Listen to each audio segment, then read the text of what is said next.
Welcome back. Rangareddy జిల్లా బాలాపూర్లో జరిగిన real ఎస్టేటర్ Khaja Riyazuddin హత్య కేసును రాచకొండ పోలీసులు ఛేదించారు. 11 మంది నిందితుల్లో 8 మందిని అరెస్టు చేశామని రాచకొండ కమిషనర్ సుధీర్ బాబు తెలిపారు. ప్రధాన నిందితుడు మహమ్మద్ హమీద్ పరారీలో ఉన్నారన్నారు. ఇక హమీద్ దుబాయ్లో ఉంటూ ముందస్తు పథకంతో హత్యకు ప్లాన్ చేశారని కమిషనర్ తెలిపారు.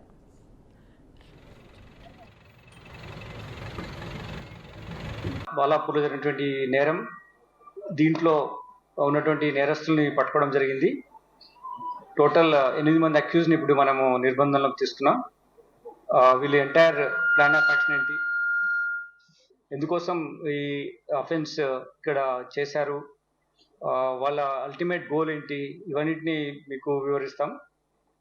ముఖ్యంగా ఏంటంటే ఇది ఒక వాటర్ ట్యాంక్ పెట్టిన ప్లేస్లో ఉన్న వాటర్ ట్యాంక్ పెట్టిన ప్లేస్లో ఉన్న ల్యాండ్ డిస్ప్యూట్ వల్ల ఫస్ట్ ఎనిమాసిటీ డెవలప్ అయింది.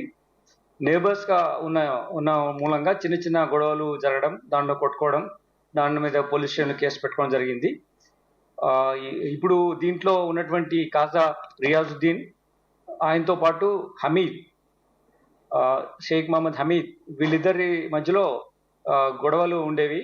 హమీద్కి ఈ రియాజ్ ఉన్న మధ్యలో గొడవల మూలంగా వేరే ఫ్యామిలీ మెంబర్స్ కలవడం, హమీద్ తరఫున ఫ్రెండ్స్ కలవడం, ఈ యాక్టివిటీ వల్ల ఈ అఫెన్స్ జరిగింది.